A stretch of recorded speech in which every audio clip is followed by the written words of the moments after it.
नमस्कार मित्रांनो, मुख्यमंत्री माझी लाडकी बहीण योजनेत नवीन 6 नवे नियम लागू करण्यात आलेले आहेत। आता या नवीन 6 नियमामुळे सर्व महिलांना लाभ मिळणार आहे। जे नवीन 6 नियम लागू होणार आहेत, कोणकोणते असणार आहेत याबद्दलची पूर्ण माहिती आपण या व्हिडिओच्या माध्यमातून जाणून घेणार आहोत। त्यासाठी नक्की व्हिडिओ शेवटपर्यंत पहा। तत्पूर्वी चॅनलवरती तुम्ही पहिल्यांदाच आला असाल तर चॅनलला सबस्क्राइब करून बेल नोटिफिकेशनला क्लिक करा। अनेक लाभार्थी सबस्क्राइब केलेले आहेत परंतु बेल नोटिफिकेशन ऑल केलेले नाही आहेत।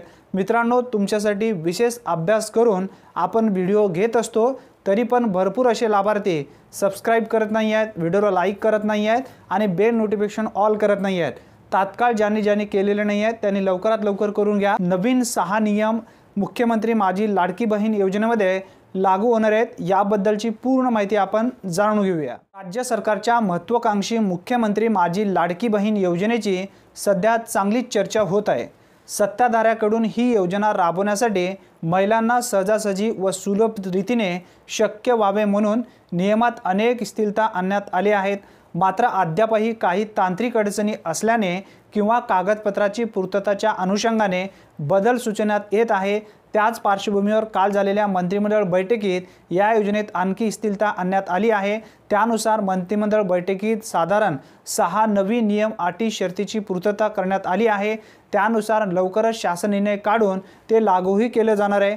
आता यामध्ये काल झालेल्या मंत्रिमंडळ बैठकीत महत्त्वाचे निर्णय म्हणजे नवविवाहित महिलांचे विवाह नोंदणी लगेच शक्य नसेल तर त्या महिलेला विवाह दाखल्यानुसार पतीचे रेशनिंग कार्ड पुरावा म्हणून ग्राह्य धरले जाणार आहे। ग्रामस्तरीय समितीमार्फत प्रत्येक शनिवारी लाभार्थी महिलांची यादी वाचन करून दाखवून त्यात बदल केले जाणार आहे।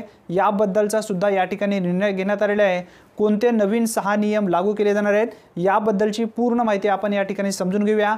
या योजनेचा लाभ घेण्यासाठी पोस्ट बँक खाते ग्राह्य धरले जाणार आहे, हा पहिला निर्णय आहे।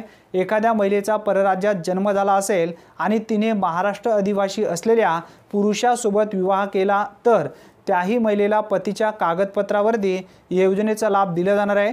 त्यानंतर तिसरा नवीन नियम आहे, ग्रामस्तरीय समितीमार्फत प्रत्येक शनिवारी लाभार्थी महिलांची यादी वाचन करून दाखवून त्यात बदल करावा लागणार आहे, असा सुद्धा उल्लेख या ठिकाणी करण्यात आला आहे। चौथा नियम आहे, केंद्र सरकारची योजना घेत असलेल्या महिलेला लाभार्थी म्हणून ग्राह्य धरावे, मात्र तिच्याकडे ऑफलाईन अर्ज भरून घेण्यात यावा, असा सुद्धा उल्लेख करण्यात आला आहे। नवविवाहित महिलेचा विवाह नोंदणी लगेच शक्य नसेल त्या महिलेचा विवाह दाखल्यानुसार पतीचे रेशनिंग कार्ड पुरावा म्हणून ग्राह्य धरला जाणार आहे।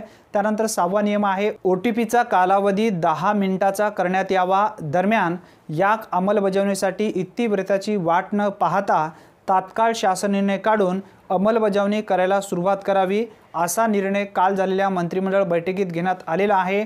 15 ते 19 ऑगस्टला पहिला हप्ता जमा होणार आहे परंतु यामध्ये जे महिला अर्ज करतील मुख्यमंत्री माझी लाडकी बहीण योजना अधिक सुलभ व सहज होण्यासाठी शासन स्तरावर प्रयत्न सुरू आहे।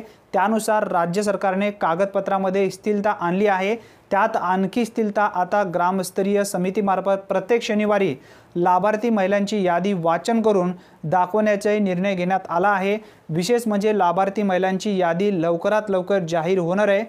15 ते 19 ऑगस्ट दरम्यान महिला भगिनींच्या योजनात थेट लाभ दिला जाणार आहे। 2 महिन्याची रक्कम 3000 रुपयांचे पैसे म्हणजे 3000 रुपये थेट त्यांच्या खात्यावरती जमा होणार आहेत। अतिशय महत्त्वपूर्ण हे निर्णय असणार आहेत। जे नवीन लाभार्थी या योजनेमध्ये लाभ घेऊ शकणार आहेत अशा महिलांना ही एक सुवर्ण संधी असणार आहे। जास्तीत जास्त महिलांनी मुख्यमंत्री माझी लाडकी बहीण योजनेमध्ये अर्ज केले पाहिजेत। 15 ते 19 ऑगस्ट दरम्यान या योजनेचा पहिला हप्ता 3000 रुपयांचा पात्र महिलांच्या खात्यावरती जमा होणार असल्यामुळे लवकरात लवकर अर्ज करून घ्या। अतिशय महत्त्वपूर्ण ही माहिती आहे। जास्तीत जास्त व्हॉट्सअप ग्रुपवरती नक्की ही माहिती शेअर करा। धन्यवाद मित्रांनो, पुन्हा भेटूया नवीन व्हिडिओमध्ये नवीन माहितीसह। तोपर्यंत जय हिंद, जय महाराष्ट्र।